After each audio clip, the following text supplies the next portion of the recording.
Ողջույն, հարգելի հայրենակիցներ։ Նախ եւ առաջ ցանկանում եմ մի փաստ արձանագրել։ Մեր թիմի յուրաքանչյուր անդամի խոսք չի ուղղված ձեզ եւ չէր ուղղված ամսի 11-ին Ազատության հրապարակում գտնվող մարդկանց։ Ինչու՞, որովհետեւ դուք ձեր կամքով եկել եք եւ մենք ընդհանրապես երկու փաստ կարող ենք ֆիքսել։ Առաջին, մենք ունենում ենք արժանապատվության սուր բուռն զգացում եւ երկրորդ իրար միմյանց շնորհակալություն ասելու ցանկություն։ Սա ուղղակի փաստ ենք։ Հետևաբար իմ խոսքը ցանկանում եմ ուղղել էկրաններին, այժմ մենք նայում ենք էկրաններին, ներկայացնում մեզ հետևող յուրաքանչյուր քաղաքացի, ով անտարբեր է, ում չի հետաքրքրում այս իրողությունները, ես ցանկանում եմ խոսքս իրենց ուղղել եւ մի քանի փաստական տվյալներ ուղղակի վերլուծել էմոցիաները մի կողմ դնելով։ Իշխանությունները ինչ են ասում են մենք ունենք լեգիտիմություն։ Հարգելի ժողովուրդ, այո, ունեին լեգիտիմություն 2021 թվականին։ Որտեղ է ավարտվում այդ լեգիտիմությունը։ Լեգիտիմությունը ավարտվում է այնտեղ, որտեղ ակնհայտ է դառնում, որ իրենք դրժել են իրենց բոլոր խոստումները։ Մեր հայրենակիցները չեն ընտրել գործող իշխանություններին, որ իրենք հալածեն եկեղեցին, մարդկանց անհիմն ձերբակալեն եւ կալանավորեն, Արցախը ճանաչեն Ադրբեջանի կազմում, զիջեն մեր հողերը։ Սա վկայում է այն մասին, որ իրենք այլևս լեգիտիմություն չունեն, սա մեկ։ Հարց առաջացել է երբևէ, թե ինչու են գործող իշխանությունները նշաձող սահմանել առաջիկա ընտրություններում ունենալ 65% ձայն։ Խնդրում եմ ուշադրություն դարձնել,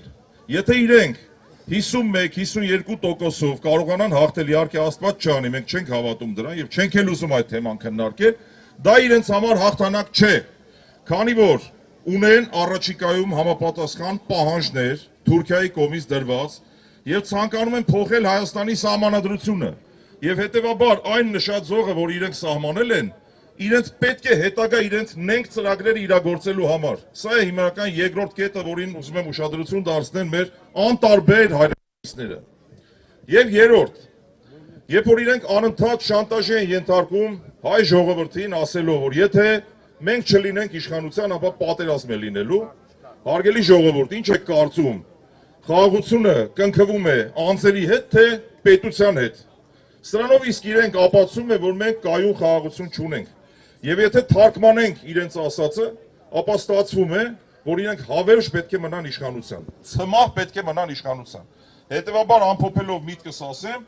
որ դա չի համապատասխանում իրականությանը եւ խաղաղություն կարող է լինել միայն այն պարագայում, երբ Հայաստանի Հանրապետությունը ունենա ուժեղ իշխանություն։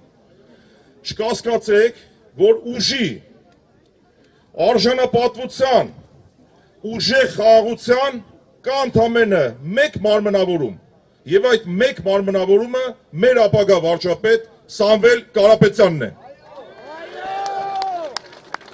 Եվ ամփոփելով ասեմ, Սամվել Կարապետյանը լինելով ուժեղ առաջնորդ, ունի նաեւ ուժեղ թիմ։ Եվ մեր թիմի անունից ես ասում եմ, ինչքան էլ սևացնեն, ինչքան էլ սև PR անեն, ինչքան էլ վիրավորեն, չի համապատասխանում իրականությանը։ Եթե հետևեք խոսույթին գործող իշխանությունների չունեն որևէ փաստական տվյալ։ Ես խնդրում եմ մեր ժողովրդին առաջիկա խորհրդարանական ընտրություններին չլինել անտարբեր, առնվազն գնալ ընտրատեղամաս, որովհետև իրենք պարտվելու են մեկ պարագայում, եթե լինի մարդկանց ընտրության մասնակցության բարձր տոկոս, բարձր մակարդակ, հակառակ պարագայում մենք ունենք բազմաթիվ ռիսկեր։ Շնորհակալություն ուշադրության համար, ազատություն Սամվել Կարապետյանին։ Ազատություն! Ազատություն! Բաժանորդագրվեք Արմաթ մեդիայի ալիքներին սոցցանցերում, հետևեք մեզ նաև Արմաթ Մեդիա AM կայքում։